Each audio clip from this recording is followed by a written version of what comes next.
So it feels like it's 1997 all over again on Tyneside. Newcastle United preparing to return to the Champions League, and they have a Tino on board. Yes, finally, you might say. Tino Livramento has joined on a 5 year deal from Southampton, and this has been a move that's been in the works for some time now. Go back to the first month of the window, Newcastle had multiple bids turned down by Southampton.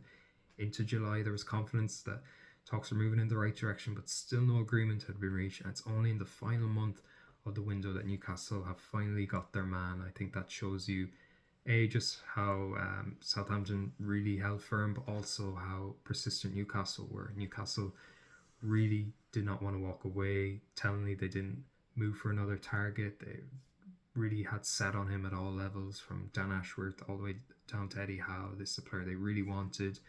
And I know Newcastle fans will wonder, well, surely they have priorities elsewhere. What about left back? What about at centre half? I suppose it shows you just how they didn't want to take any risks. They wanted to be proactive with this to bring him in this summer. Yes, they have Kieran Trippier, but they're looking at the bigger picture of what's to come as well. Trippier, of course, turns 33 next month. He played 38 league games last season, the only Newcastle player to do so. It shows you how important he is. So they have to be very careful with him now, fighting on four fronts. The last thing they want to do, like last season, was have to throw him on at Tranmere at 1-0 down. Having someone like Livramento who can come in, who is an exciting player, who offers something different with his dribbling ability, what he can do in the final third, someone who can step in and really, they're not going to lose a lot in that position if when he steps in. And it's very interesting as well. Livramento, in his first words at Newcastle, he's already spoken about how he can't wait to learn from Trippier, and I think that gives you an insight into the kind of character he is.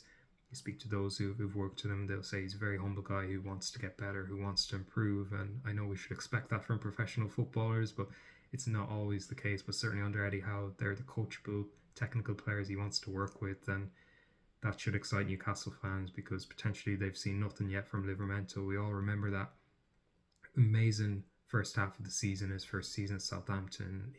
Made that position his own, had that injury, but he's passed a rigorous medical. He's come back strong from it. He's itching to get going, and I think that's a really exciting prospect for Newcastle now.